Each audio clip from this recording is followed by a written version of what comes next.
আজকে আমি এক বিধবা, আমার ওই ৫,০০০ টাকা মাস শেষে এই নিয়ে আমি আমার বাচ্চাকে নিয়ে আমি চলি। আমি কিভাবে চলবো? আমার স্বামী তো নাই, আমার অবিবাহিত একটা এতিম মেয়ে আছে। এই যে ৫-৬টা মাস আমরা কিভাবে চলছি, বাকি করে দিনের পর দিন দোকান বাকি সংসারে। এই যে রোজাটা গেল, এত কষ্ট করে রোজা পালন করলাম, রোজার শেষে কি হলো? বাচ্চার একটা পোশাক দিতে পারলাম না, ঈদের দিন কোনো খানা দিতে পারলাম না। এটা কি আমাদের মুসলিম দেশের আমাদের রাষ্ট্রপতি, আমাদের উপদেষ্টা মহাশয় ভাবে আমাদের কথা, আমাদের দুর্বিষহ অবস্থার কথা, যে আমরা কতটা আমাদের দেয়ালে পিঠ ঠেকে গেছে? আমরা তো এই জন্য আজকে রাস্তায় নেমেছি। আমরা তো পর্দায় থাকা মানুষ, আমাদের কথা কেন আপনারা শুনবেন বলেন? আজকে আমাদের সামনে আমরা কথা বলছি, আমাদের জোর দাবি জানাচ্ছি সরকার যেন আমাদেরকে মূল্যায়ন করেন এবং আমাদের ঈদের আগে আমাদেরকে এই 5 মাসের আমাদের বেতন বকেয়া সব দিয়ে দেন। কালিমাখা আয়না দিয়ে মুখ দেখা যায় না, বুক বড়া ব্যথা নিয়ে কোনো কথা বলা যায় না।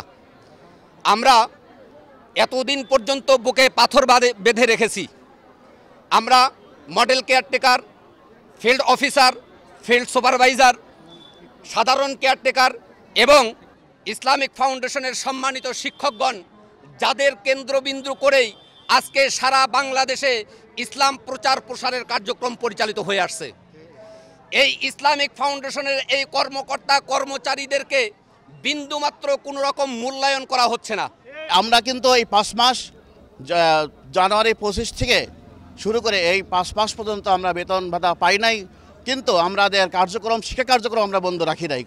আমাদের শিক্ষা কার্যক্রম আমরা ঠিকই চালায় আসতেছি, অথচ আমাদের বারবার আমাদেরকে আশ্বাস দিয়ে আসতেছে বেতন দেওয়া হবে কিন্তু দিচ্ছে না। আমাদের যাতে ক্ষুধা আছে, আমাদের বাচ্চাদের যাতে চাহিদা আছে, তারা উপলব্ধি করে না। উপলব্ধি যদি করতো তাহলে আমাদের দিকে একটু হলেও নজর দিত। আমরা জোর দাবি উপমহলের কাছে, আমাদের প্রকল্প স্থায়িত্ব করুন, ঈদুল আজহার আগে আমাদের বেতন বোনাস পরিশোধ করুক।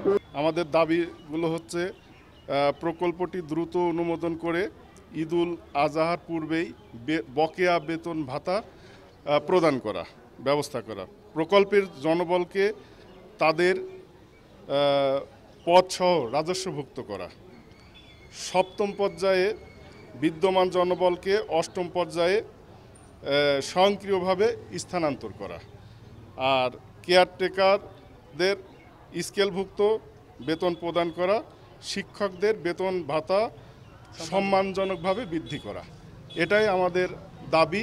এই দাবিটা সারা দেশে একযোগে আজকে পালিত হচ্ছে প্রত্যেক ডিসি অফিস চত্বরে, এবং আগামীতে আমরা বৃহৎ পরিসরে আন্দোলন করার চিন্তাভাবনা করব যদি কুরবানি ঈদের আগেই বকেয়া বেতন সহ প্রদান করা না হয়।